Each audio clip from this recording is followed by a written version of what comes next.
بسم اللہ الرحمن الرحیم لا حول ولا قوة الا باللہ العلی العظیم اعوذ باللہ السمیع العلیم من الشیطان الرجیم بسم اللہ الرحمن الرحیم الحمد للہ خالق الخلق باسط الرزق فالق الاسباح ذی الجلال والاکرام والفضل والانعام ثم الصلاة والسلام وتحیۃ والاکرام علی سلطان الخلائق اجمعین وسید الاولین والآخرین وخاتم النبیین وشفیع المذنبین ورحمت للعالمین ورسول المسدد والمصطفى الأحمد ابو القاسم محمد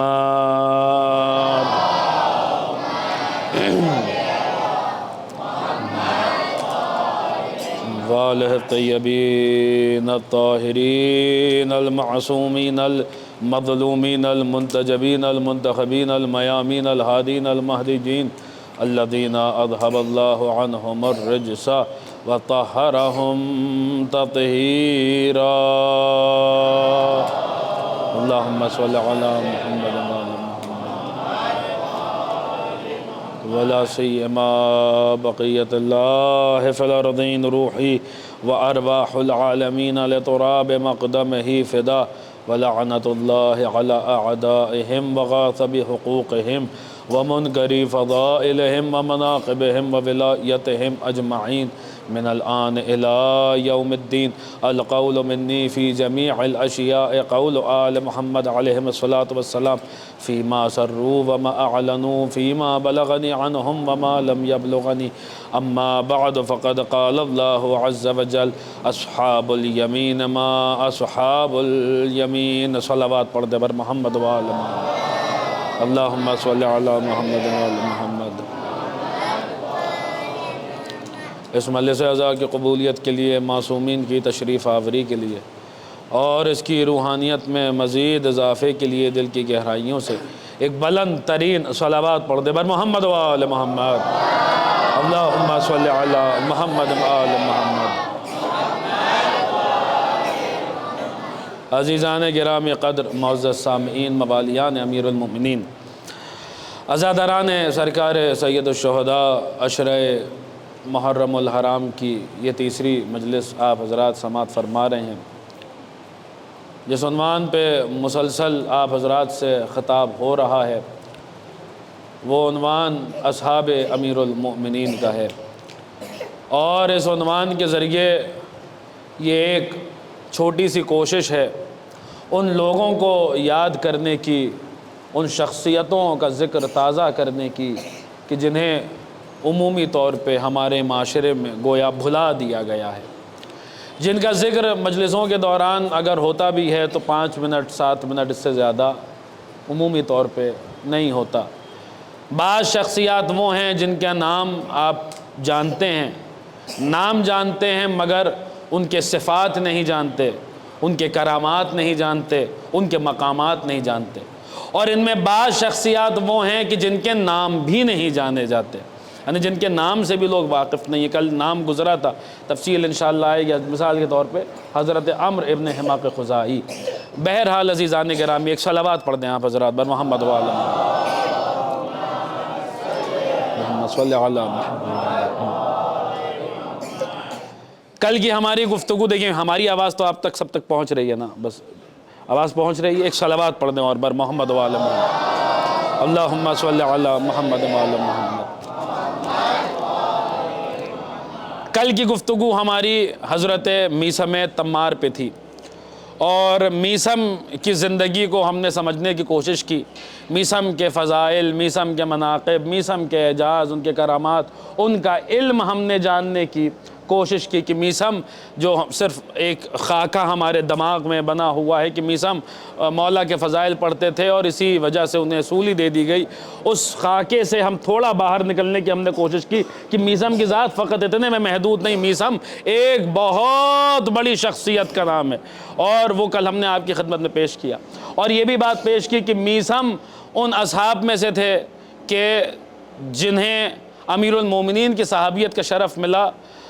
کوئی تاریخ ہمیں نہیں بتاتی کہ انہوں نے رسول خدا کو دیکھا ہو، رسول اللہ کی بھی صحابیت کا شرف انہیں ملا ہو، لیکن البتہ رسول نے ان کا ذکر ضرور کیا تھا۔ توجہ کے ساتھ سنیے گا، جناب ام سلمہ والی روایت جو کل آپ کی خدمت میں پیش کی تھی کہ جناب ام سلمہ نے کہا کہ میں نے سنا ہے کہ رسول تنہائی میں علی سے تمہارے متعلق باتیں کر رہے تھے۔ میسم، میں نے سنا ہے کہ رسول تنہائی میں علی سے تمہارے متعلق باتیں کر رہے تھے۔ امیر المومنین کے بعض اصحاب وہ ہیں جنہوں نے رسول اللہ کو نہیں دیکھا، مگر رسول نے ان کا ذکر اپنی زندگی میں کر دیا تھا اور ان کے فضائل پڑھ کر رسول اللہ گئے تھے۔ مثال کے طور پہ ایک نام کل گزرا ہے میسم تمار، ایک نام کے ابھی انشاءاللہ آگے جب حضرت ساسا ابن سوحان پہ گفتگو ہوگی تو انہی کے ساتھ ذکر ہوگا۔ حضرت زید ابن سوحان بڑا مرتبہ ہے، رسول اللہ زندگی ہی میں اپنی ذکر کر کے گئے تھے۔ ایک اور صحابی حضرت اویس قرنی، رسول کو نہیں دیکھا، رسول اللہ ذکر کر کے گئے ہیں۔ بعض اصحاب امیر المومنین کے وہ ہیں جنہوں نے رسول کو دیکھا نہیں مگر زبان رسالت پہ ان کا ذکر آیا ہے، ان کا تذکرہ آیا ہے۔ لیکن امیر المومنین کے کچھ اصحاب وہ ہیں جنہیں علی کی صحابیت کا شرف بھی حاصل ہے۔ صلوات پڑھیں آپ حضرات بر محمد و آل محمد، اللہم صلی علی محمد و آل محمد۔ جنہیں امیر المومنین کی صحابیت کا شرف بھی حاصل ہے اور جنہیں رسول خدا کی صحابیت کا شرف بھی حاصل ہے، جو رسول کے بھی صحابی ہیں اور علی کے بھی صحابی ہیں۔ اور انہی شخصیتوں میں ایک بہت بڑی شخصیت کو عمار یاسر کہتے ہیں، عمار یاسر کہتے ہیں۔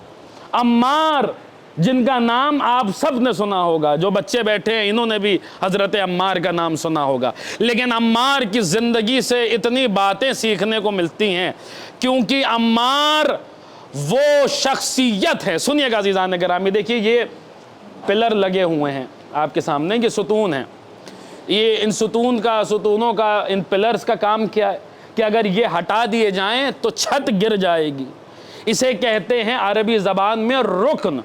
اور چار شخصیتیں وہ ہیں جنہیں ہمارے یہاں ارکان اربع کہا جاتا ہے۔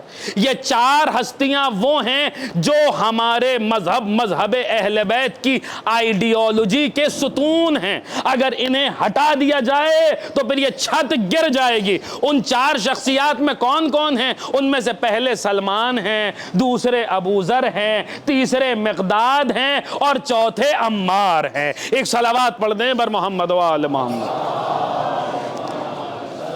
اللہم صلی علی محمد۔ دیکھیے آپ حضرات تک ہماری بات اگر آواز پہنچ رہی ہے تو میرے خیال سے کافی ہے، اگر نہیں پہنچ رہی تو تھوڑا تھوڑا آگے آ جائیں۔ جو حضرات ایک صلوات پڑھ دیں آپ حضرات بر محمد و آل محمد، اللہم صلی علی محمد۔ سنیے گا عزیزان گرامی، عمار کن لوگوں میں ہیں؟ عمار ارکان اربع میں ہیں، ان چار شخصیات میں ہیں جن پر ہمارے مذہب کی آئیڈیالوجی کی عمارت کھڑی ہوئی ہے۔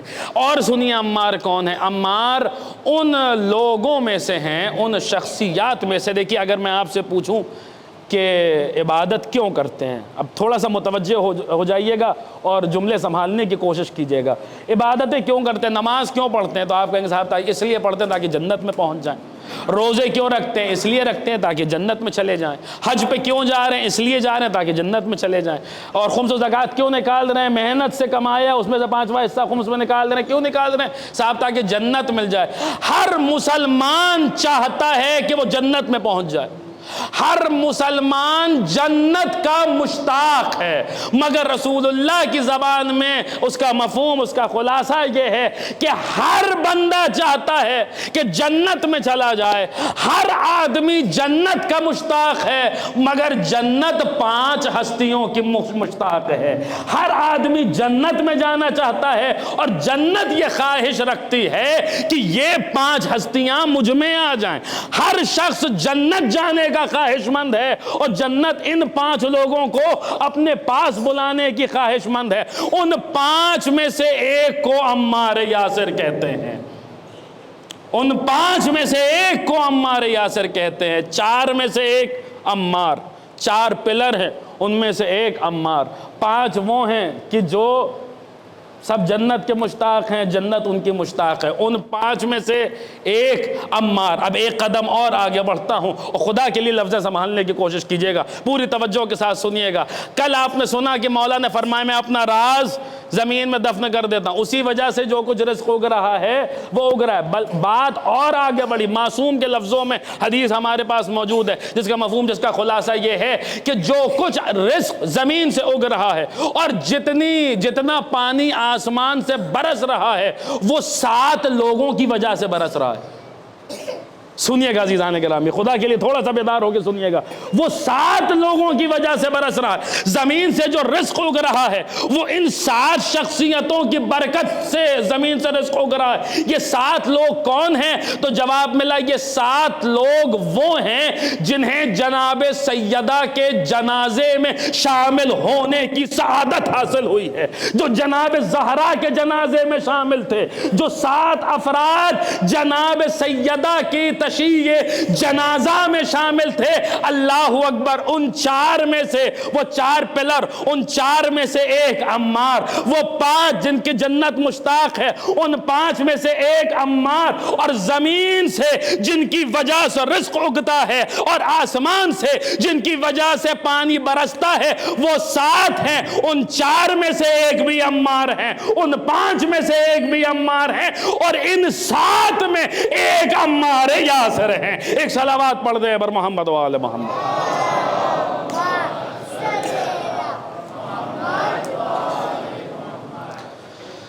عمار ابن یاسر، یہ وہ شخصیت ہیں کہ رسول اللہ کے اصحاب کے متعلق قرآن مجید میں بہت ساری آیتیں ہیں، مگر سب سے زیادہ آیتیں جس صحابی کے لیے نازل ہوئی ہیں وہ عمار ہیں، وہ عمار یاسر۔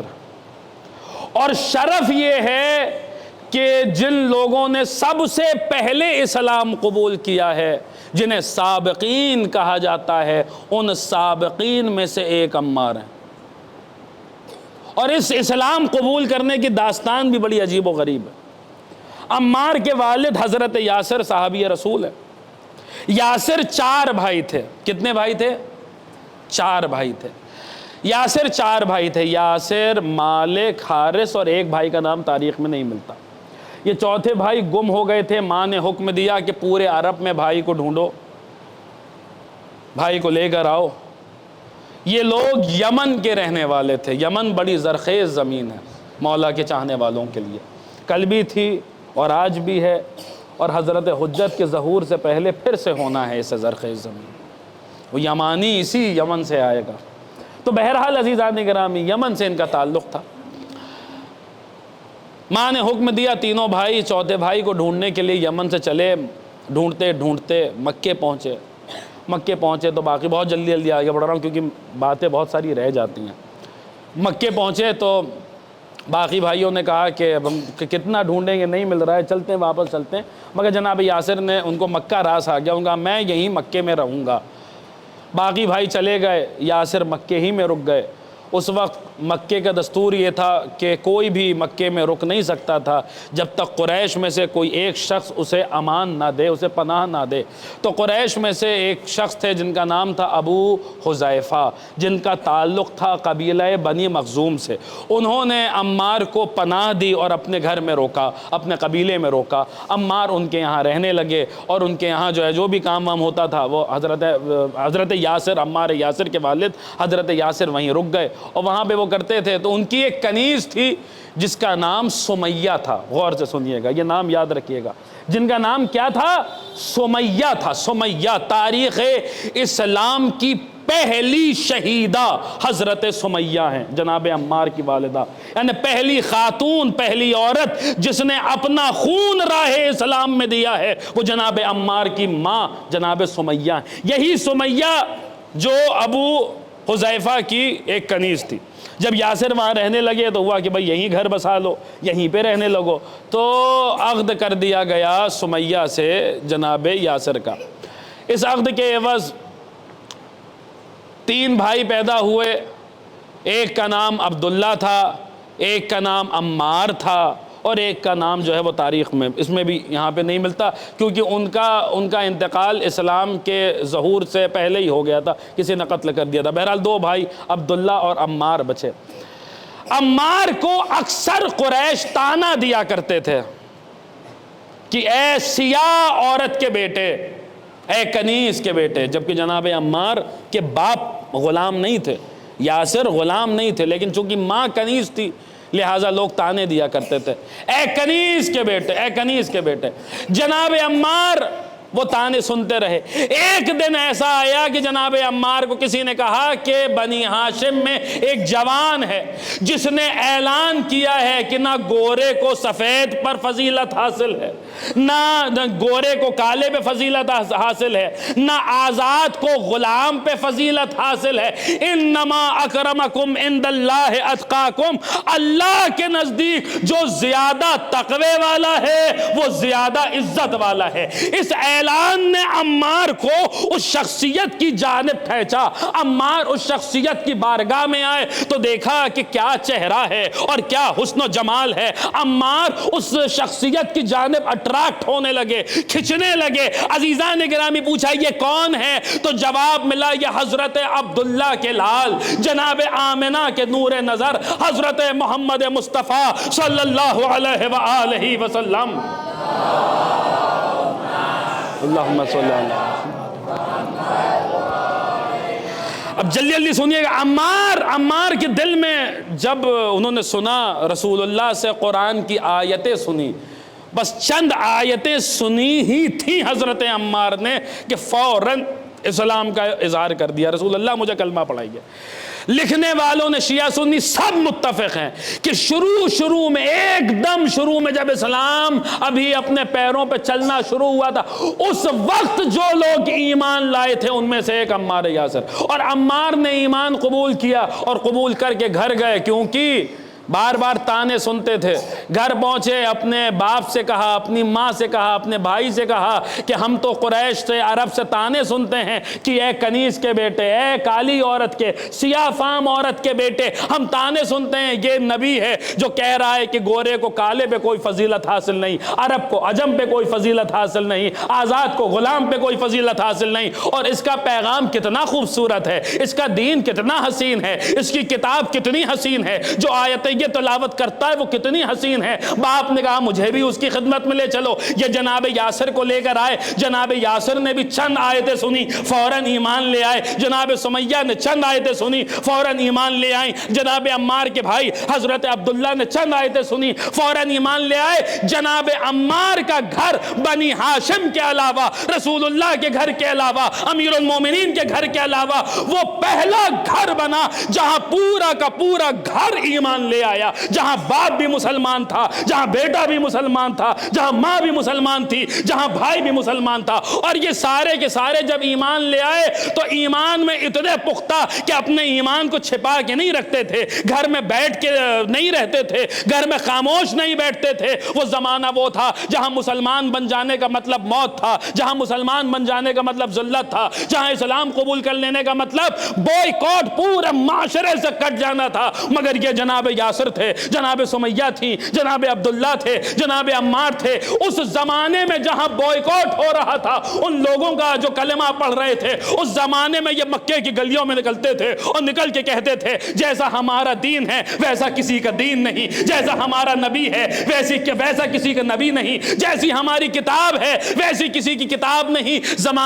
زمانے نے دیکھا یہ تو عجیب گھرانہ ہے، یہ عجیب لوگ ہیں، یہ تو ہمارے ساری محنت پہ پانی پھیر دیں گے۔ سب سے پہلے اگر خاموش کیا جائے تو یاسر کے گھرانے کو خاموش کیا جائے، عمار کے گھر کو خاموش کیا جائے۔ لیکن معاملہ یہ تھا، مسئلہ یہ تھا کہ اگر کوئی دوسرا قبیلہ عمار پہ تلوار اٹھاتا تو وہ قبیلہ جس نے عمار کے گھرانے کو پناہ دی تھی، جس کو جو قبیلہ بنی مخزوم تھا، اس کی تلواریں نکل آتی۔ تو یہ ہوا کہ کیا کیا جائے، کسے ڈھونڈا جائے، کون ہے جو ان لوگوں کو خاموش کرے؟ تو پتہ چلا کہ لوگوں نے سوچ کے کہا کہ اگر کوئی قبیلہ بنی مخزوم ہی کا انہیں خاموش کر دے تو پھر تلواریں نہیں نکلیں گی، لڑائیاں نہیں ہوں گی۔ تو کون ملا قبیلہ بنی مخزوم میں؟ ابو جہل قبیلہ بنی مخزوم کا تھا۔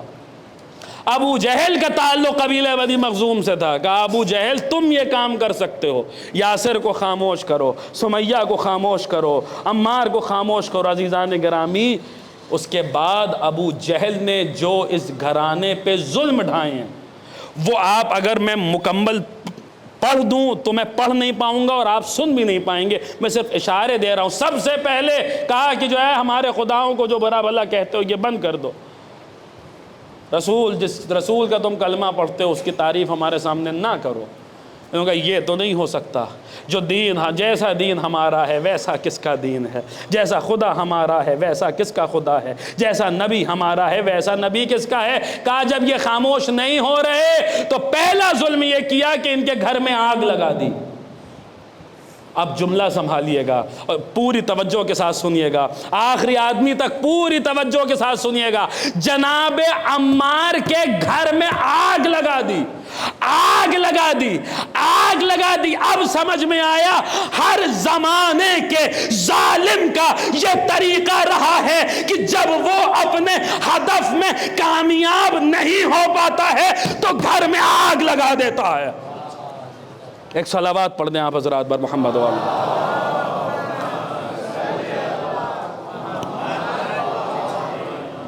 اس سے بہتر ایک صلوات پڑھیں بلند آواز سے بر محمد و آلہ۔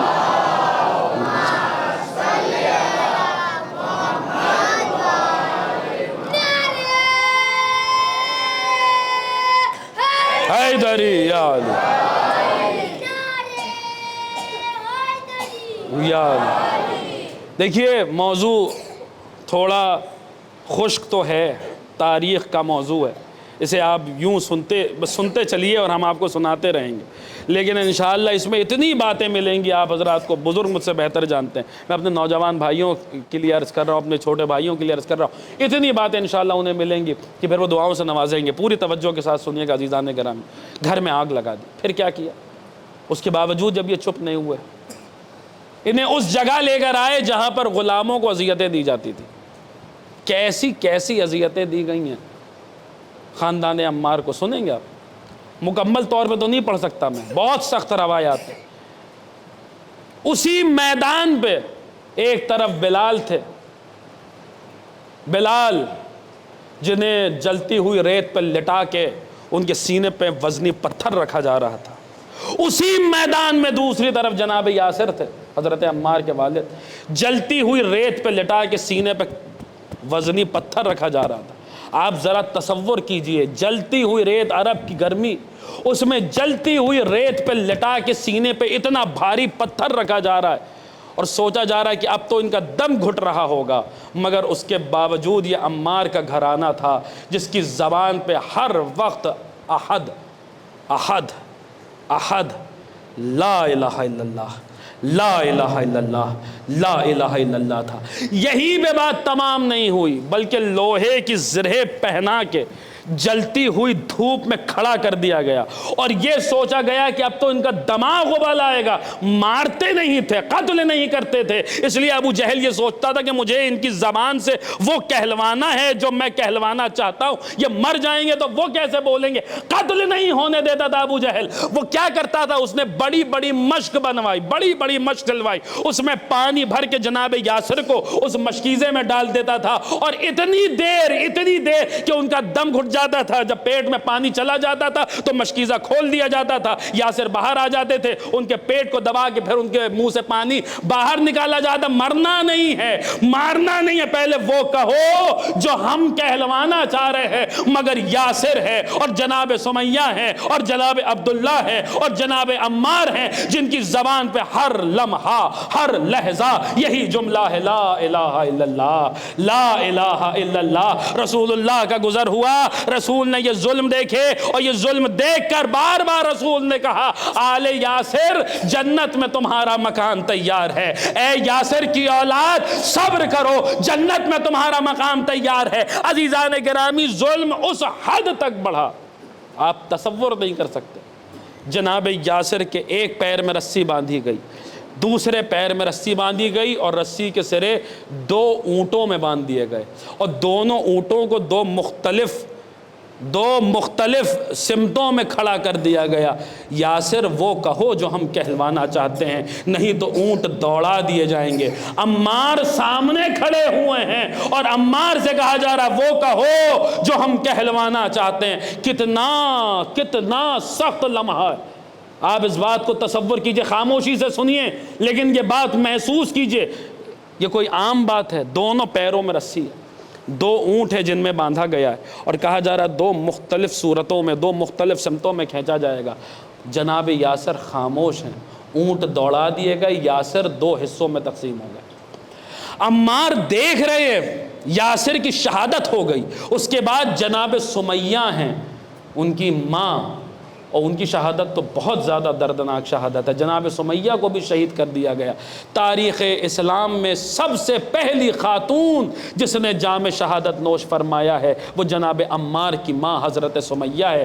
عمار کے باپ قتل ہو گئے، عمار کی ماں قتل ہو گئی، عمار کے بھائی حضرت عبداللہ قتل ہو گئے، مگر عمار ہے جو ثابت قدم ہیں، عمار ہے جن کے قدم ڈگمگا نہیں رہے ہیں، اور رسول اللہ بار بار عمار کو دعائیں دے رہے ہیں۔ لیکن انسان بہرحال انسان ہوتا ہے، انسان کہاں تک صبر کر پائے گا۔ ایک کوئی ایسا موقع آیا کہ عمار کے منہ سے کچھ نکلا اور جو وہ کہلوانا چاہتے تھے وہ عمار کی زبان سے نکل گیا، کچھ لوگوں کو موقع مل گیا، وہ لوگ رسول اللہ تک دوڑتے ہوئے یا رسول اللہ عمار تو نعوذ باللہ کافر ہو گیا۔ عمار نے یہ کہہ دیا، رسول نے کہا خبردار عمار کے لیے ایسا مت کہنا، اس لیے کیونکہ عمار کے خون کے ایک ایک قطرے میں ایمان ملا ہوا ہے، نہ عمار ایمان سے جدا ہو سکتے ہیں، نہ ایمان عمار سے جدا ہو سکتا ہے۔ یہی وجہ ہے کہ زندگی کے آخری لمحے تک ایمان تو ایمان، عمار نہ کل ایمان سے جدا ہوئے، نہ کل ایمان عمار سے جدا ہوا۔ ایک صلوات پڑھ دیں بر محمد و آل محمد۔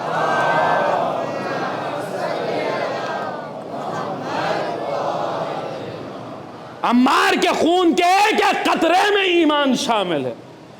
ابھی انہوں نے شکایت کی تھی، رسول نے یہ کہا تھا، عمار روتے ہوئے چلے، یا رسول اللہ میں نے یہ کہہ دیا۔ رسول نے کہا عمار تمہارے دل کی کیفیت کیا تھی جب تم کہہ رہے تھے؟ عمار نے کہا یا رسول اللہ میرا دل اسلام کے لیے مطمئن تھا، فوراً آیت چلی آئی، اس سے قبل کہ رسول کچھ کہتے آیت چلی آئی، من کفر باللہ من بعد ایمانے، جو لوگ کفر کرتے ہیں ایمان کے بعد، مگر کس حالت میں کفر کرتے ہیں؟ اس حالت میں کفر اختیار کرتے ہیں کہ انہیں مجبور کیا جاتا ہے، وَقَلْبُهُ مُطْمَئِنَّةٌ بِالْإِيمَانِ، اور ان کا جو دل ہوتا ہے وہ ایمان پہ مطمئن رہتا ہے، ان کے لیے کوئی مسئلہ نہیں ہے۔ اگر دل میں ایمان ہے اور مجبور کیا جا رہا ہے اور زبان سے کچھ نکل آئے تو اس میں کوئی مسئلہ نہیں۔ یہ کیا تھا؟ یہ تقیہ کا حکم تھا، یہ تقیہ کا حکم تھا جو قرآن میں آ رہا ہے۔ کون سی شے ہے تقیہ؟ تقیہ وہ ہے جس کے متعلق آگے چل کے چھٹے امام فرمائیں گے کہ التقیۃ دینی و دین آبائی، تقیہ میرا بھی دین ہے، میرے آباء و اجداد کا بھی دین ہے۔ کتنا بڑا احسان ہے عمار یاسر کا کہ قیامت تک جس عمل کو امام معصوم اپنا دین کہہ رہے ہیں، اس عمل کی بنیاد جس نے ڈالی ہے اسے عمار یاسر کہتے ہیں۔ ایک صلوات پڑھ دیں آپ حضرات بر محمد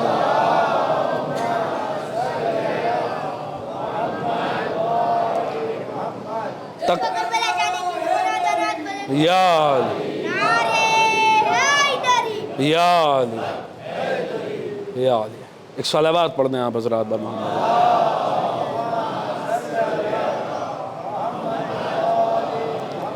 عزیزان گرامی، تقیہ کی آیت سب سے پہلے حضرت عمار کے لیے نازل ہوئی، اور اس کے بعد رسول اللہ ہجرت کر کے مدینے آئے، عمار بھی رسول کے ساتھ ساتھ مدینے، ہر جنگ میں عمار رسول کے ساتھ ساتھ رہے، اور اس مارکے میں بھی جب سب ساتھ چھوڑ کے چلے گئے تھے، میدان میں یا علی موجود تھے یا عمار موجود تھے، ایک لمحے کے لیے بھی رسول کو تنہا نہیں چھوڑا۔ یہی تو وجہ ہے کہ رسول اللہ نے عمار کو کیا مرتبہ دیا، کیا مقام عطا کیا ہے عمار کو، کہ جس وقت رسول مدینہ تشریف لا چکے ہیں اور اسلام کی پہلی مسجد تعمیر ہو رہی ہے، مسجد قباء تعمیر ہو رہی ہے، اس وقت ہر صحابی کو دوسرے صحابی کا شریک بنایا گیا، اس کا ساتھی بنایا گیا، کہ ایک آدمی پتھر لے کر آئے گا، دوسرا آدمی چننے کا کام کرے گا، ایک صحابی ہر صحابی دوسرے صحابی کا ساتھی بنایا گیا، مگر ایسے موقع پر عمار کا ساتھی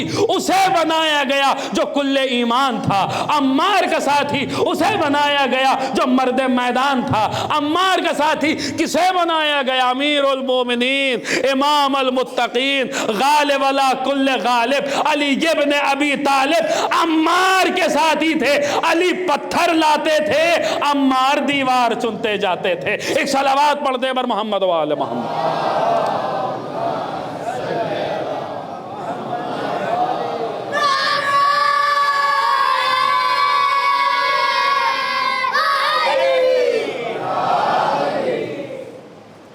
عزیزان گرامی، پھر مسجد نبوی بننی شروع ہوئی، اس میں بھی یہی حکم ہے، سب پتھر لے کر آئے۔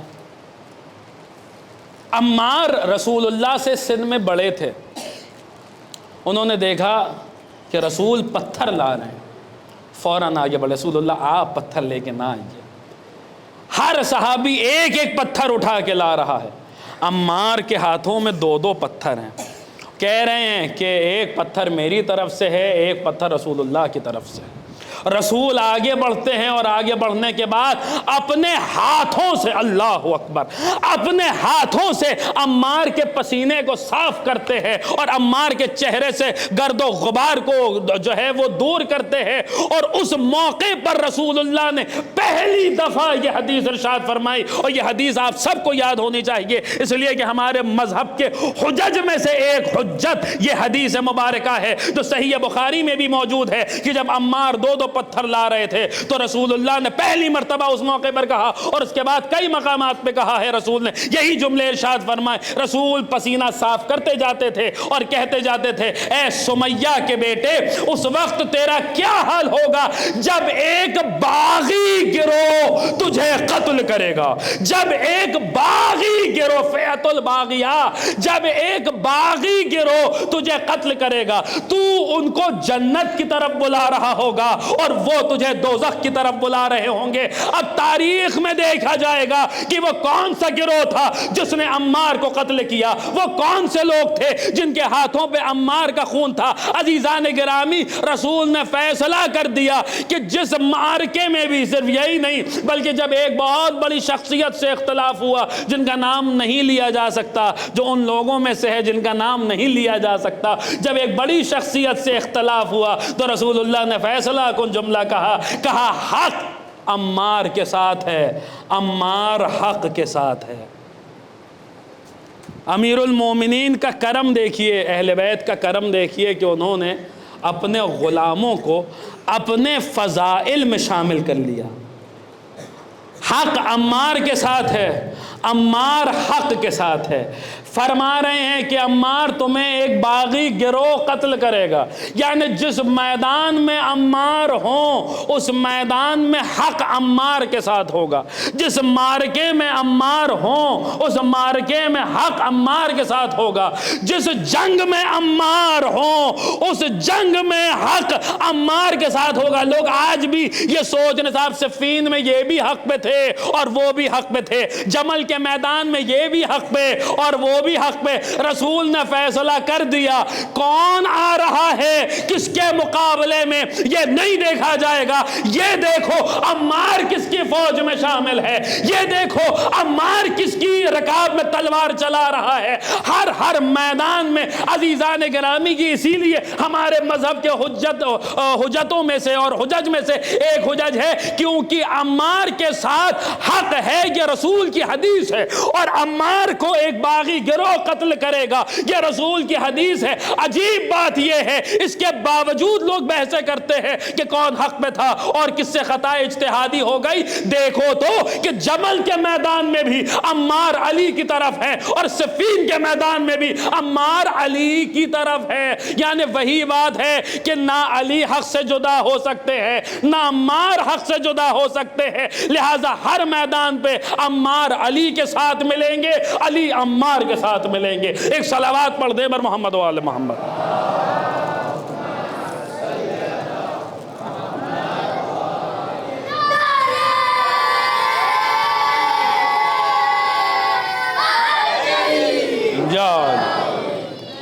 سنیے گا عزیزان گرامی، میں نے عرض کیا کہ عمار کو مولا نے اپنے فضائل میں شریک کر لیا۔ آپ سوچئے علی مع الحق والحق مع علی، کوئی معمولی بات ہے؟ عمار حق کے ساتھ، حق عمار کے ساتھ، رسول فرما رہے ہیں۔ عمار کو کن کن فضائل میں مولا کا شریک، مولا نے اپنا شریک کیا۔ واقعاً کیا شخصیت ہے، ہماری جان قربان حضرت عمار پہ، کیا مرتبہ پایا ہے حضرت عمار یاسر نے۔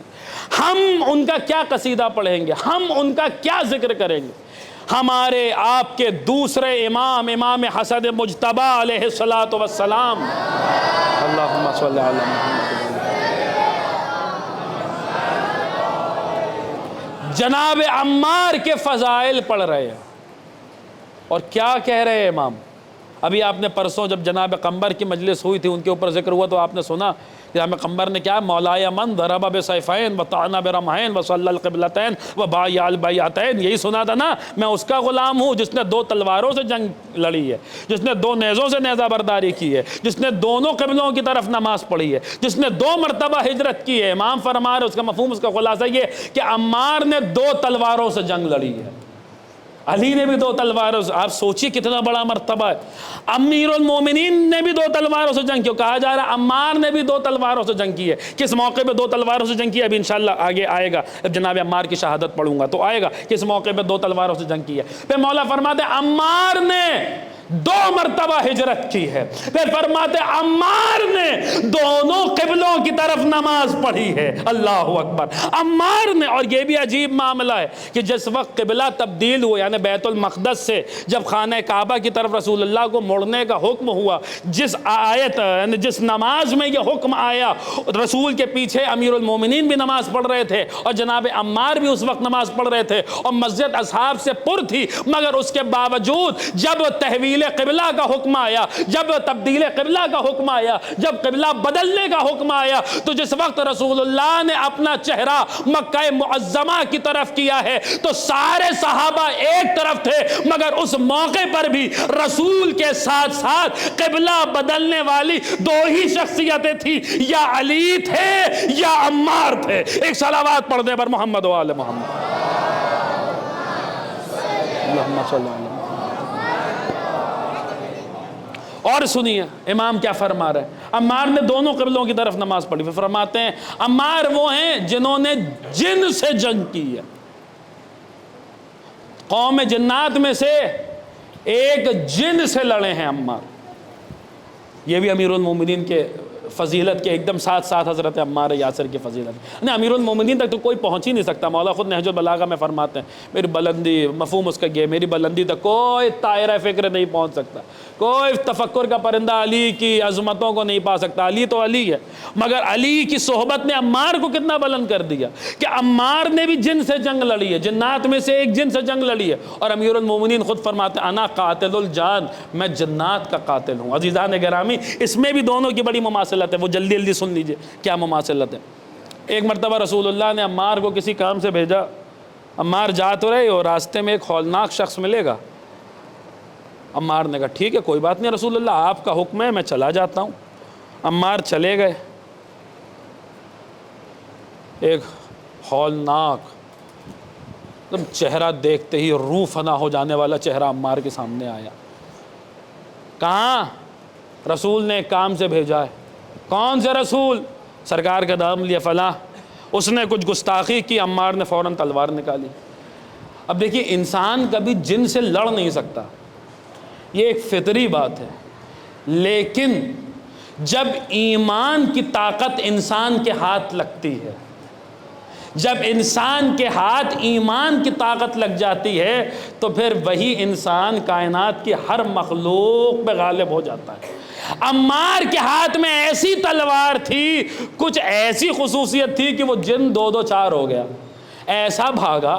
عمار واپس لوٹے ہنستے ہوئے، یا رسول اللہ وہ تو ایک ہولناک آیا تھا آدمی، میں نے جو ہے اس کو ایسا بھگا دیا، بھاگ گیا وہ۔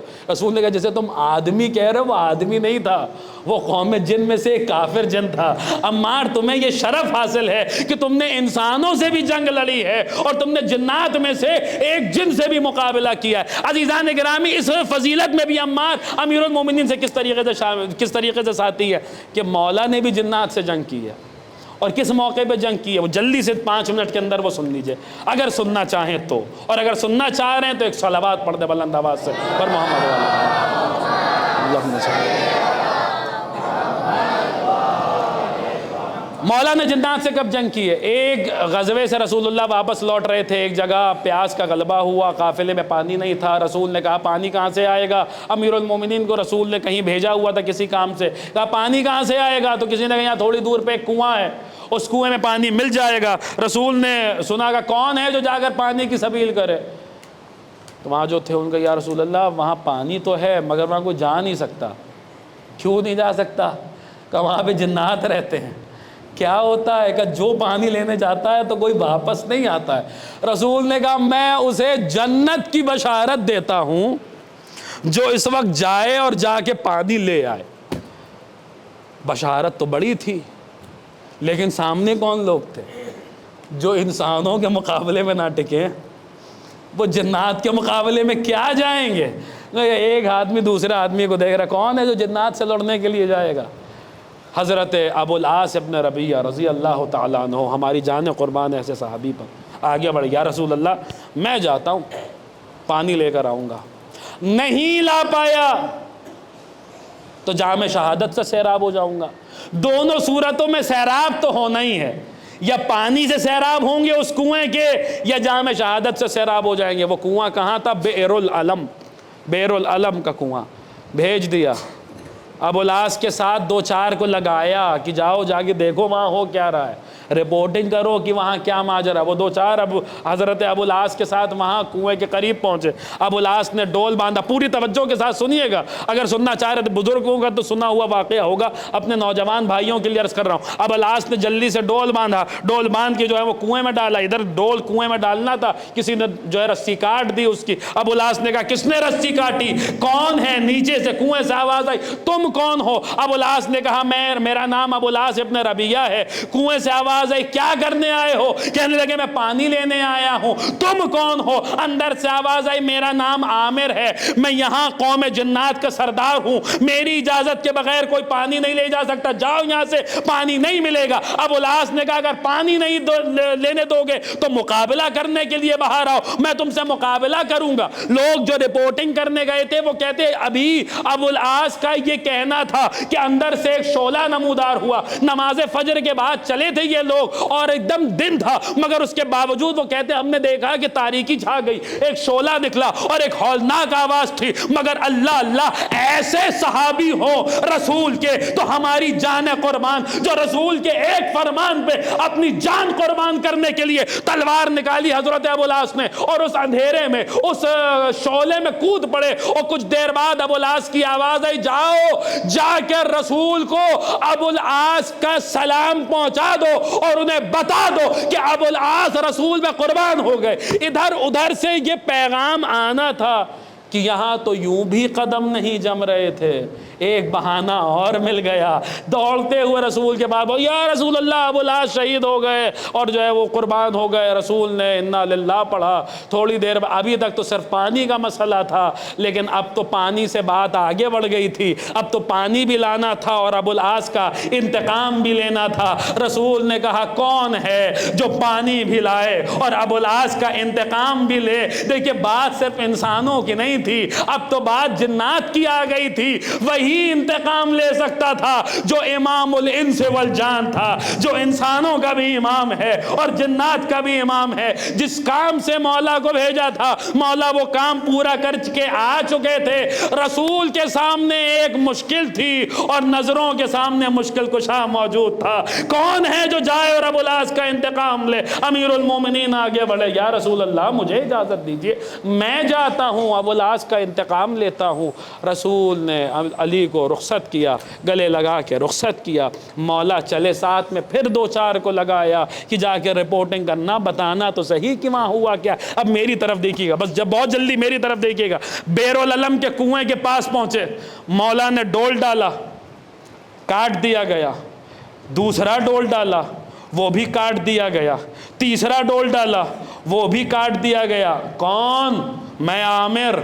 کیا ہو؟ میں یہاں کا سردار ہوں۔ تم کون؟ میں علی۔ کس کی طرف سے آئے ہو؟ محمد رسول اللہ کی طرف سے آئے ہو۔ کیا کرنے؟ پانی لینے۔ اب دیکھو تمہارے سامنے تین آپشن ہے، مولا وہاں لوگ رکنے کو تیار نہیں ہے، اور مولا کہہ رہے تمہارے سامنے تین آپشن ہے، یا کلمہ پڑھ لو، یا تسلیم کر لو، یا مقابلہ کرو۔ اندر سے آواز آئی ہم سے مقابلہ کرو گے؟ ادھر کہا ہاں تمہیں سے مقابلہ کریں گے۔ کہا پھر آؤ باہر مقابلہ کرنے کے لیے۔ عزیزان گرامی، وہ لوگ کہتے پھر ہم نے دیکھا ایک شعلہ اٹھا، آسمان پہ اندھیرا چھایا اور ادھر امیر المومنین کی ذوالفقار نیام سے باہر آئی۔ وہ کہتے ہیں ہم لوگ تو دور کھڑے تھے، علی نے تلوار نیام سے نکالی اور اللہ اکبر کہہ کے ایک مرتبہ اس اندھیرے کے اندر چلے گئے، اس شعلے کے اندر چلے گئے۔ کچھ دیر تک تلوار چلنے کی آوازیں آتی رہی اور چیخ پکار کی آواز آتی رہی۔ کچھ دیر بعد مولا کنویں کے مہانے پر آئے اور آنے کے بعد کہا اب بتا کیا کروں؟ باہر تو اوپر جتنے تھے سارے ختم ہو گئے، اب میں اندر آ رہا ہوں، اب میں، اس کا مطلب اوپر جتنے تھے سارے ختم ہو گئے۔ مولا نے ایک مرتبہ کمر میں رسی باندھی، رسی کا دوسرا سرا ان لوگوں کے حوالے کیا، فرمایا جب میں اندر چلا جاؤں تو تم لوگ رسی چھوڑ دینا۔ یہ کہہ کے ایک مرتبہ مولا نے تلوار نکالی اور تلوار نکالنے کے بعد کنویں کے مہانے پہ کھڑے اور اندر جا رہے کنویں کے، اور عجیب شان ہے میرے مولا کی، یہ کہہ کے کنویں کے اندر گئے کہ جاء الحق وزهق الباطل ان الباطل كان زهوقا۔ حق آ گیا۔ آپ نے غور ہی نہیں کیا، علی کنویں میں جا رہے ہیں تو یہ کہہ کر جا رہے ہیں جاء الحق، حق آ گیا، وزهق الباطل، باطل مٹ گیا، ان الباطل كان زهوقا، باطل کو تو مٹنا ہی تھا۔ ان لوگوں کو موقع ملا، موقع اچھا ہے، علی کنویں کے اندر چلے گئے، رسی چھوڑ کے بھاگے اور یوں بھاگے، اتنا تیز بھاگے کہ احد کا میدان یاد آ گیا، اور رسول تک پہنچ کے کہا یا رسول اللہ علی تو گئے۔ بڑی تمنا تھی دل میں کہ علی چلے جائیں، آپ نے غور ہی نہیں کیا۔ بڑی حسرت تھی، انسانوں میں تو دم تھا نہیں کہ علی کا مقابلہ کریں۔ سوچا آج جنات سے مقابلہ، شاید علی چلے جائیں۔ بڑی تمنا تھی کہ علی چلے جائیں۔ بڑی، اب جملہ عرض کرنے جا رہا ہوں، سنبھالے خدا کے لیے پوری توجہ کے ساتھ۔ جن کے دل میں تمنا تھی کہ علی چلے جائیں، جن کے دل میں تمنا تھی کہ علی چلے جائیں، جن کے دل میں تمنا تھی کہ علی چلے جائیں، علی ان کے سامنے جن کو مار کے حاضر ہو گئے۔ صلوات پڑھیں آپ حضرات پر محمد و آل محمد۔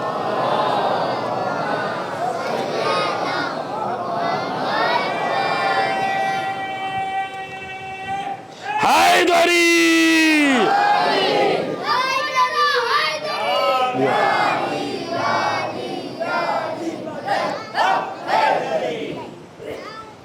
اور جب واپس لوٹے تو تفصیل بتائی کہ کیا ہوا. 80,000 جنات کو قتل کیا ہے مولا نے. کتنے 80,000. کنواں کتنا بڑا ہوتا ہے بتائیے مجھے. کنواں کیا سکینہ ہال جتنا بڑا ہوتا ہے؟ چھوٹا سا کنواں ہوتا ہے.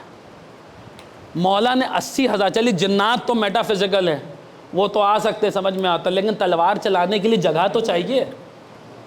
مولا کنویں کے اندر تلوار چلا رہے ہیں, اور ایسی تلوار چلا رہے ہیں کہ 80,000 جنات بھی مارے جا رہے ہیں. یہ کیا ہو رہا ہے؟ اس کا مطلب ہے جب علی کنویں میں داخل ہوئے تو کنویں کے حدود بڑھ گئے. جب علی آ جاتے ہیں تو حدود آگے بڑھ جاتے ہیں. اب اگر کبھی آپ سنیں کہ مومن کی قبر جنت کے باغوں میں سے ایک باغ بن جاتی ہے, تو یہ نہ سوچئے گا کہ قبر تو بڑی چھوٹی سی ہوتی ہے, جنت کا باغ تو بہت بڑا ہوگا. اتنی چھوٹی سی قبر جنت کا باغ کیسے بن جائے گی؟ ارے بھیا, جو ذات کنویں میں چلی جائے بحر العلم کے, تو ایسی جائے کہ 80,000 جنات کو قتل بھی کر دے اور کنویں کے حدود بھی بڑھ جائیں. ارے بھیا, علی نے کنویں کے حدود بڑھا کے بتایا کہ اس کنویں میں بھی علی گئے تھے اور مومن کی قبر میں بھی علی آتے ہیں. ایک صلوات پڑھ دیں بر محمد و آل محمد.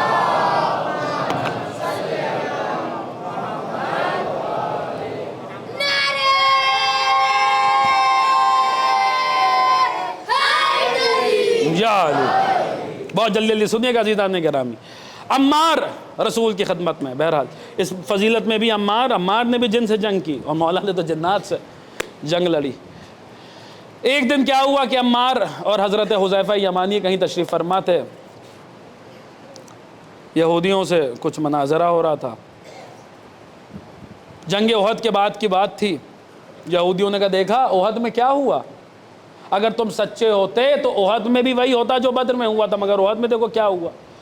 حذیفہ اٹھ کے چلے گئے کہ خدا کی لعنت ہو تم پر, یہ کہہ کہ حذیفہ چلے گا. عمار وہیں بیٹھے رہے. عمار نے ایسے نہیں جاؤں گا, انہیں جب تک جواب نہیں دے دوں گا تب تک جاؤں گا نہیں. کہ سنو, بدر میں جو وہ ہوا وہ اس لیے ہوا کیونکہ جو حکم رسول نے دیا تھا ہم اس حکم پہ برقرار رہے, اس لیے بدر میں فتح ہوئی. اور احد میں جو ہوا وہ اس لیے ہوا کیونکہ جو حکم رسول نے دیا تھا لوگ میدان چھوڑ کے بھاگ گئے, اس لیے وہ ہوا احد میں جو ہونا تھا. پھر عمار نے ایک عجیب جملہ کہا کہ اگر سنو, ہمارا عمار کا عقیدہ کیا ہے, اگر رسول حکم دیں کہ زمین کو آسمان میں بدل دو اور آسمان کو زمین میں بدل دو, تو ہمارا ایمان ہے کہ اللہ ان بازوؤں میں اتنی طاقت پیدا کر دے گا کہ ہم زمین کو آسمان میں بدل دیں گے اور آسمان کو زمین میں بدل دیں گے. حضرت عمار کے پیر, ظاہر سے بات ہے اتنے مصائب اتنے آلام سامنے تھے, تو بہت جو ہے وہ لوگوں نے ایک مرتبہ حضرت عمار کے پیروں کو دیکھا, کہا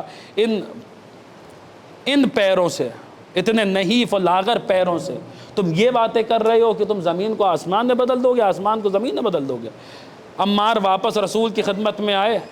رسول مسکرائے, مسکرا کے کہا عمار, حذیفہ تو اپنا دین بچا کے چلے آئے, لیکن تم نے جو خدا کے لیے اس کے رسول کے لیے ان کو جواب دیا ہے, تمہارا ذکر اس وقت آسمان پہ صف ملائکہ میں ہو رہا ہے, ملائکہ تمہاری تعریف کر رہے ہیں. وہ یہودی آئے رسول کی خدمت میں, آ کر کہیں یا رسول اللہ, یہ آپ کا عمار کہہ رہا ہے کہ اگر رسول ہمیں حکم دیں کہ زمین کو آسمان کر دیں, آسمان کو زمین کر دیں, تو خدا اتنی طاقت دے گا کہ ہم زمین کو آسمان کر لے جائیں اور آسمان کو زمین کر لے جائیں. یا رسول اللہ, ہم زمین آسمان کی بات نہیں کرتے. سامنے ایک پتھر رکھا ہوا ہے, یہ پتھر اتنا بڑا ہے کہ 200 لوگ مل کر اس پتھر کو ہلاتے ہیں.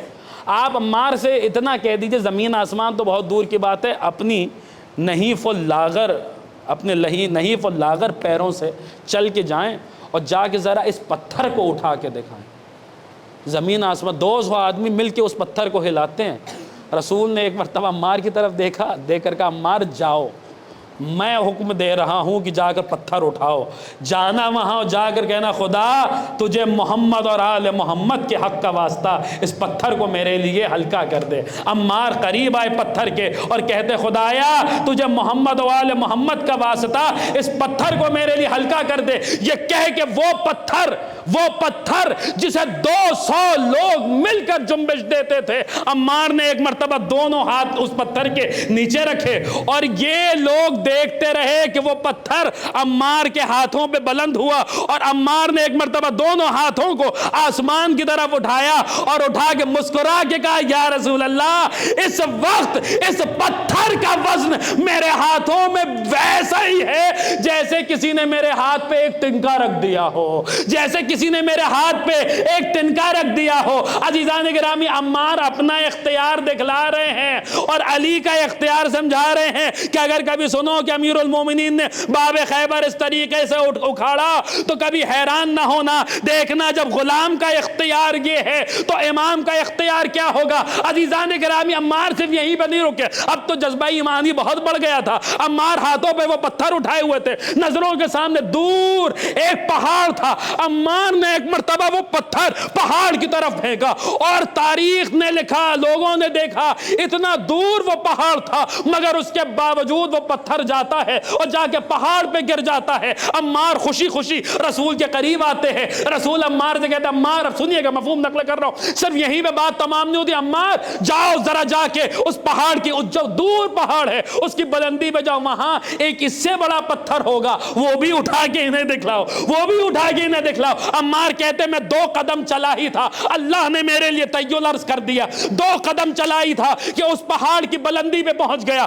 وہاں دیکھا اس پتھر سے بھی بڑا ایک پتھر تھا۔ عمار کہتے پھر میں نے ایک مرتبہ وہ پتھر اٹھایا، اپنے دونوں ہاتھوں پہ اٹھایا اور اسے اس پہاڑ کی بلندی سے اتنے زور سے زمین پہ پھینکا، اس طاقت سے زمین پہ پھینکا کہ جب وہ پتھر زمین پہ آیا تو پتھر چکنا چور ہو گیا، پتھر کے چھوٹے چھوٹے ٹکڑے ہو گئے۔ ایک مرتبہ رسول مسکرائے اور مسکرا کے ان لوگوں کی طرف دیکھا اور دیکھ کر کہا دیکھ لیا عمار نے کیا کیا، مفہوم نقل کر رہا ہوں، دیکھ لیا عمار نے کیا کیا۔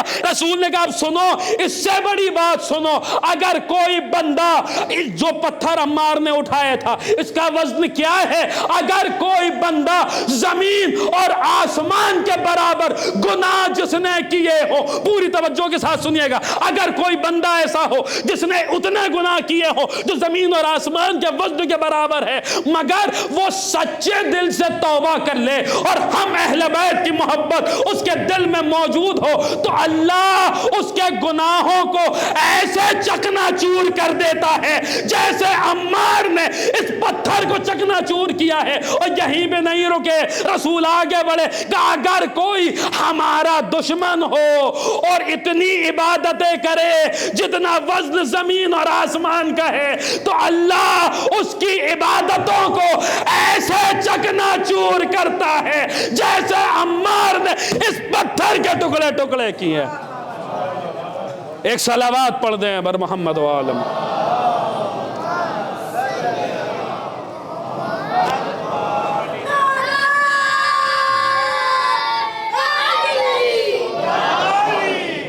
عزیزان گرامی،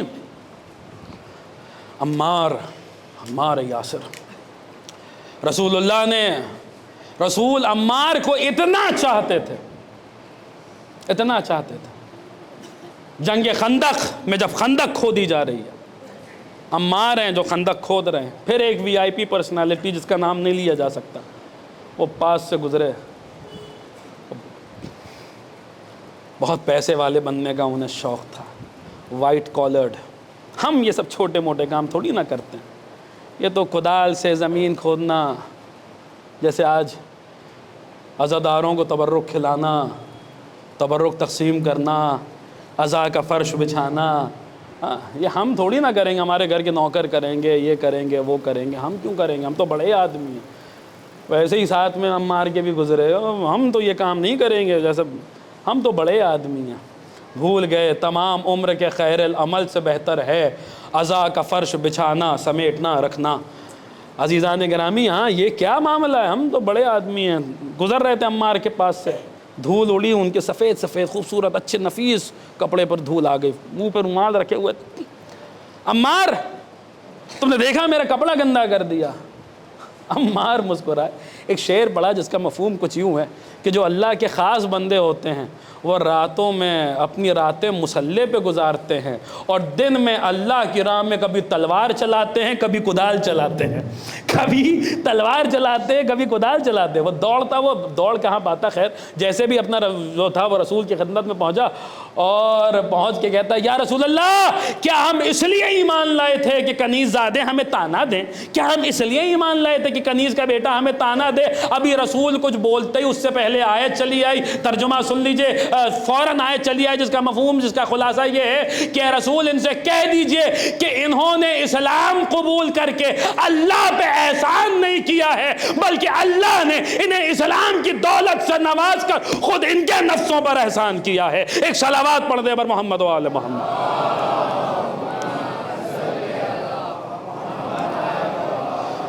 بس بات تمام ہو گئی عزیزان گرامی۔ جو بات اللہ نے عمار کے معاملے میں کہی تھی وہی بات ہم کہتے ہیں کہ عزا کا فرش بچھا کے آپ امام حسین پر احسان نہیں کر رہے، امام حسین نے آپ پر احسان کیا ہے کہ آپ کو یہ توفیق دی ہے کہ آپ فرش عزا بچھائیں۔ تبرک تقسیم کر کے آپ امام حسین پر احسان نہیں کر رہے، امام حسین نے آپ پر احسان کیا ہے کہ آپ کو یہ توفیق دی ہے کہ آپ تبرک تقسیم کریں۔ ماتم کر کے آپ امام حسین پر احسان نہیں کر رہے بلکہ یہ حسین کا احسان ہے کہ اس نے آپ کو یہ توفیق دی ہے کہ آپ ماتم کریں۔ عزیزان گرامی بس بات تمام ہو گئی۔ رسول نے خندق کے موقع پر پھر فرمایا عمار تمہیں ایک باغی گروہ قتل کرے گا۔ بار بار رسول فرما رہے ہیں اور صحیح بخاری میں حدیث موجود ہے عمار کا مرتبہ اتنا بڑا ہے کہ کوئی عمار کے منہ لگ نہیں سکتا۔ عمار کی منزلت اتنی ہے، تاریخ اسلام میں سب جانتے ہیں کہ عمار کس مرتبے پہ فائز ہیں، کس مقام پہ فائز ہے۔ رسول اللہ کی شہادت واقع ہوئی، رسول کی شہادت کے بعد وہ پہلے افراد میں سے عمار ہیں جو جناب سیدہ کے گھر میں تشریف لائے اور امیر المومنین کا ساتھ دیا۔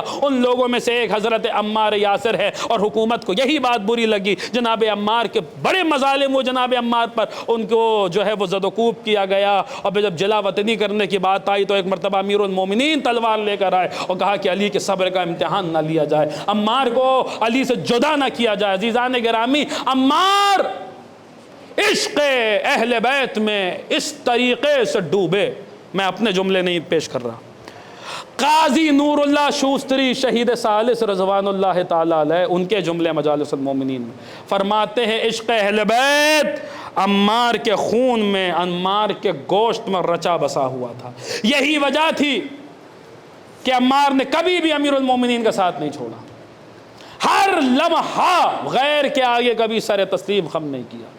عمار کی زبان پہ ہمیشہ حق ہوتا تھا، ایک ایک کا شانہ ہلا کے کہتے تھے غدیر بھول گئے علی کے لیے رسول کی کتنی حدیثیں آئی ہیں۔ اس طریقے سے حق کی تبلیغ کی ہے عمار نے۔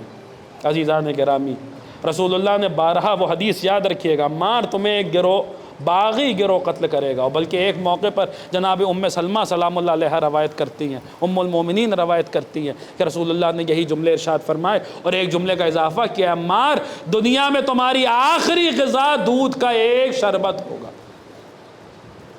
جمل کے میدان میں عمار علی کے ساتھ، صفین کے میدان میں 93 برس کا سن ہے حضرت عمار کا، 93 ایئرز، اور مولا نے اپنے لشکر کا ایک علم حضرت عمار کے ہاتھوں میں دیا، کانپتے ہوئے ہاتھوں سے عمار میدان میں آئے، ضعیفی کا یہ علم ہے، مگر اس کے باوجود جب میدان میں آ گئے علی کی طرف سے آئے تھے تو ایک تلوار سے جنگ نہیں کی بلکہ عمار کے دونوں ہاتھوں میں تلواریں تھیں اور دونوں ہاتھوں میں تلواروں سے جنگ کر رہے تھے، اور فیصلہ کن جملہ کہا تھا عمار نے صفین کے میدان میں کہ اے لوگو، میں وہ ہوں جس نے بدر میں بھی شرکت کی ہے، جس نے احد میں بھی شرکت کی ہے، جس نے خندق میں بھی شرکت کی ہے، جس نے ہر جنگ میں شرکت کی ہے، اور آج بھی میں شرکت کر رہا ہوں۔ یاد رکھو میں نے جس علم کے تحت، میں جس علم کے نیچے میں نے بدر میں جنگ لڑی تھی، اسی علم کے نیچے میں آج جنگ لڑ رہا ہوں۔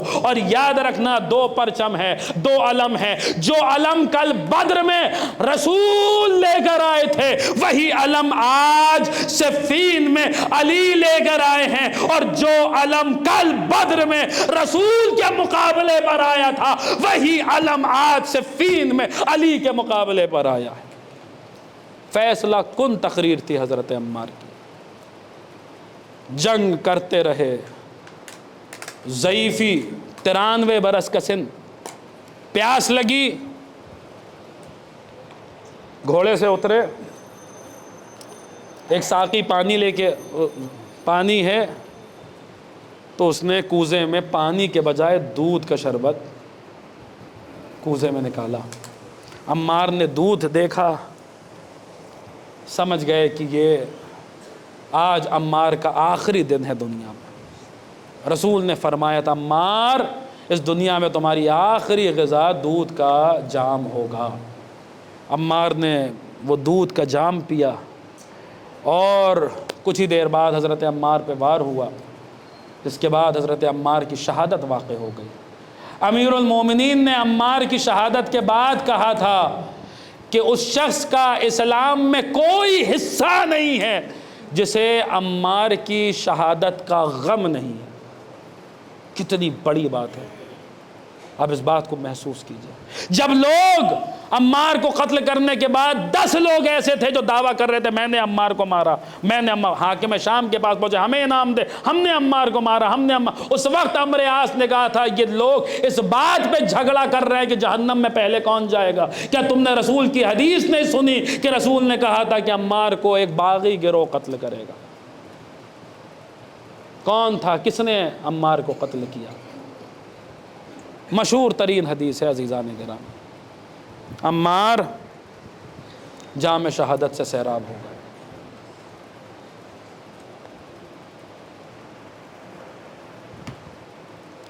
عزیزوں، شہادت اس گھرانے کا ورثہ ہے، بڑا مرتبہ ہے حضرت عمار کا، بہت بلند درجہ ہے حضرت عمار کا۔ مگر یاد رکھیے حسین کا وہ جملہ کہ جیسے صحابی مجھے ملے نہ میرے نانا کو ملے، نہ میرے بابا کو ملے، نہ میرے بھیا کو ملے۔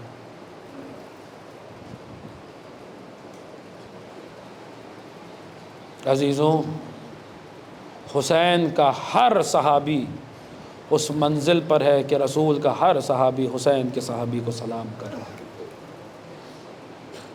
اللہ اللہ، یہ حسین کا کرم ہے کہ اس نے حر کو اس صف میں لے جا کے کھڑا کر دیا جس صف میں اب سلمان کھڑے تھے، ابو ذر کھڑے تھے، مقداد کھڑے تھے۔ آج میرا دل چاہ رہا ہے کہ آپ کے مہمان کا مصائب پڑھوں۔ حسین کا قافلہ ہے جو کربلا پہنچ رہا ہے، اور ایک قافلہ اور ہے جو بے پناہ پیاسا ہے، جو حسین کا راستہ روکنے کے لیے آیا ہے۔ حسین نے دیکھا کہ انسان تو انسان، جانوروں کی زبانیں باہر آ رہی ہیں، حکم دیا کہ مشکیزوں کے دہانے کھول دیے جائیں، ہر بندے کو سیراب کیا جائے۔ عزیزوں، صرف انسانوں کو نہیں سیراب کیا ہے حسین نے، احکام دیے کہ جانوروں کو سیراب کرو، دیکھو کوئی گھوڑا پیاسا نہ رہ جائے، دیکھو کوئی ناقہ پیاسا نہ رہ جائے۔ اور پھر یہی نہیں کہا بلکہ کہا بعض جانوروں کی خصوصیت ہوتی ہے، ایک مرتبہ نہیں کم سے کم 3 مرتبہ جانوروں کے سامنے پانی کو پیش کرنا، اگر وہ نہ پیے تب لے، تب کہیں جا کے جام کو ان کے سامنے سے ہٹا دے۔ حر کے لشکر کا ایک سپاہی ہے جس کی پیاس کا عالم یہ ہے کہ بے ہوش ہو رہا ہے، اس شدت سے پیاس لگی ہے کہ زبان منہ سے باہر آ رہی ہے. جب کوئی پانی پلانا چاہتا ہے تو پانی اس کے دہن میں اتر نہیں پا رہا ہے, وہ پانی پی نہیں پا رہا ہے. لیکن اچانک دیکھنے والی آنکھوں نے دیکھا کہ کوئی آیا اور اس نے اس کا سر اپنے زانوں پہ رکھا, مشکیزے کا دہانہ اپنے ہاتھوں سے کھولا, اپنے ہاتھوں سے اسے پانی پلانا شروع کیا. اب جو دیکھا تو کوئی اور نہیں تھا, یہ فاطمہ کا لال تھا جو اس سپاہی کو پانی پلا رہا تھا. میں کہوں گا ہائے حسین, آج دشمن کی فوج کو اس طریقے سے سیراب کر رہے ہیں, مگر ہائے حسین کے بچے کچھ ہی دنوں کے بعد العطش کی صدائیں بلند کریں گے, علی اصغر پیاسے ہوں گے, سکینہ بی بی پیاسی ہوں گے. اجرکم اللہ عزیزان گرامی, انشاءاللہ بہت روئیں گے آپ حضرات, بہت گریہ فرمائیں گے. 3 محرم تمام ہونے کو ہے, رونے میں کوئی بخل نہ کیجیے گا, کوئی کمی نہ رہ جائے. عزیزان گرامی سنیے گا, اور 9 محرم ہے, خیمے کے باہر کھڑے ہیں, غلام آیا, آ کر کہتا آقا چلیے دسترخوان بچ گیا ہے, آئیے کھانا کھا لیجئے. ساتھ میں بیٹا ہے, حر نے بیٹے کی طرف دیکھا, کہا بتاؤ دسترخوان پہ کیا پانی بھی ہے؟ غلام نے کہا ہاں ٹھنڈے پانی کا انتظام کیا ہے. اور ایک مرتبہ خیمے میں آئے, دیکھا ٹھنڈا پانی دسترخوان پہ رکھا ہوا ہے. ایک مرتبہ بیٹے کا بازو تھاما, خیمے سے باہر آئے, کچھ قدم اور چلے, بیٹے سے کہا میرے لال کچھ سنائی دے رہا ہے؟ بیٹے نے کہا ہاں بابا, حسین کے خیموں سے العطش کی صدائیں بلند ہو رہی ہے, حسین کے بچے ہائے پیاس کی صدائیں بلند کر رہے ہیں. یہ کہہ کے حر نے اپنے بیٹے کو خیمے میں واپس لیا کہ جانتے ہو یہ صدائیں کس کی وجہ سے ہے, جانتے ہو ان بچوں کا گنہگار کون ہے؟ بیٹے نے باپ کا یہ حال دیکھا, بابا کیا ہو گیا؟ حر نے علی ابن حر سے کہا میرے لال میں اپنی ایک طرف جنت دیکھ رہا ہوں اور دوسری طرف دوزخ دیکھ رہا ہوں. آج حر کو فیصلہ کرنا ہے کہ جنت میں جائے یا جہنم میں جائے. عزیزان گرامی, حر کے بیٹے نے کہا بابا پھر کیا ارادہ ہے؟ حر نے کہا کہ پھر جنت میں جائیں گے, حسین کا ساتھ نہیں چھوڑیں گے. کہتا پھر بابا چلیے. حر نے کہا ایسے نہیں جائیں گے, نہیں تو لوگ کہیں گے کہ رات کے اندھیرے میں حر حسین کی طرف چلے گئے. نہیں ایسے نہیں جائیں گے, رکو کل جب صبح فجر کی نماز کے بعد ہم حسین کی خدمت میں بڑھیں گے. سنیے گا عزیزان گرامی, حر نے ایک مرتبہ رات گزاری, کس عالم میں رات گزاری یہ حر ہی جانتے ہیں. اور جب نماز فجر ہو گئی, اذان فجر ہو گئی, علی اکبر نے اذان فجر دے دی, تو ایک مرتبہ حر اپنے چھوٹے سے قافلے کے ساتھ حر خیموں سے نکلے. حر ہیں, حر کا بیٹا ہے, حر کا غلام ہے, چلے کچھ قدم چلنا ہی تھا کہ ایک مرتبہ حر گھوڑے سے اترے. بیٹے نے پوچھا بابا کیا ہوا؟ کہ نہیں ایسے نہیں جاؤں گا, میں نے بہت بڑی خطا کی ہے, میں حسین کا گنہگار ہوں. میرے لال رومال سے میرے ہاتھوں کو باندھ دے, میرے ہاتھوں کو رومال سے باندھ دے. حر کے بیٹے نے رومال سے ہاتھوں کو باندھا. پھر حر رک گئے. کیا ہوا؟ ایسے نہیں جاؤں گا. کیا منہ لے کے جاؤں حسین کے پاس؟ میرے لال میری ایبا سے میرے چہرے پہ میری ایبا ڈال دے. ایک مرتبہ حر کے بیٹے نے حر کے چہرے پر حر کی ایبا ڈالی. ہاتھ بندھے ہوئے ہیں, حر ہے, حر کا بیٹا ہے, حر کا غلام ہے. چلے کچھ قدم آگے بڑھے تھے کہ حر کے بیٹے نے ایک مرتبہ کہا اللہ اکبر. حر نے کہا کیا ہو گیا بابا؟ ارے آپ کے استقبال کے لیے حضرت عباس علمدار آ رہے ہیں, شبیہ رسول علی اکبر آ رہے ہیں. ابھی حر کچھ کہتے کہ اچانک پھر بیٹے نے اور بلند آواز سے کہا اللہ اکبر. حر نے کہا کیا ہوا بابا؟ غضب ہو گیا. ارے آپ کے استقبال کے لیے خود مولا حسین آ گیا. ایک مرتبہ حر نے قدموں پہ خود کو گرا دیا. آقا کیا اس گنہگار کا گناہ بھی بخشا جا سکتا ہے؟ حسین نے ایک مرتبہ حر کو اٹھایا, یہ کہہ کے سینے سے لگایا, حر تیری ماں نے تیرا کتنا اچھا نام رکھا ہے, انت حر فی الدنیا والآخرہ. اے حر تو دنیا میں بھی آزاد تھا, آخرت میں بھی آزاد ہے. عزیزان گرامی سنیے گا, جو حضرات رونے کے لیے آئے ہیں, جو پرسے کے لیے آئے ہیں, جو گریے کے لیے آئے, حر کو لے کے حسین اپنے خیمے میں آئے. آج بھی کئی گھرانوں میں یہ دستور ہے کہ جب کوئی مہمان آتا ہے تو اس گھر کے بچے آتے ہیں اس مہمان کو سلام کرنے کے لیے۔ حر کو حسین نے اپنے پاس خیمے میں بٹھایا۔ حر، عجیب اتفاق ہے، جب دشمن بن کے آیا تھا تو ہم نے تجھے سیراب کیا تھا، آج دوست بن کر آیا ہے، مگر حسین کے پاس تو پلانے کے لیے ایک کوزہ پانی بھی نہیں ہے۔ اور نے کہا آقا کیوں شرمندہ کرتے؟ اچانک حسین کے خیمے کے چھوٹے چھوٹے بچے حر کو سلام کرنے کے لیے حر کے سامنے آئے۔ اب سنیے گا عزیزان گرامی، چھوٹے چھوٹے بچے آتے ہیں حر کو سلام کرتے ہیں، اور ہر بچے کو دیکھتا ہے پیاس کی وجہ سے کھال ہڈیوں سے چپکی ہوئی ہے، پیاس کا عالم یہ ہے جو ہونٹ سوکھے ہوئے ہیں، ہر بچہ آگے حر کو سلام کر رہا ہے۔ حر نے کہا آقا کتنا امتحان لیجئے گا؟ حسین نے کہا کیا ہوا؟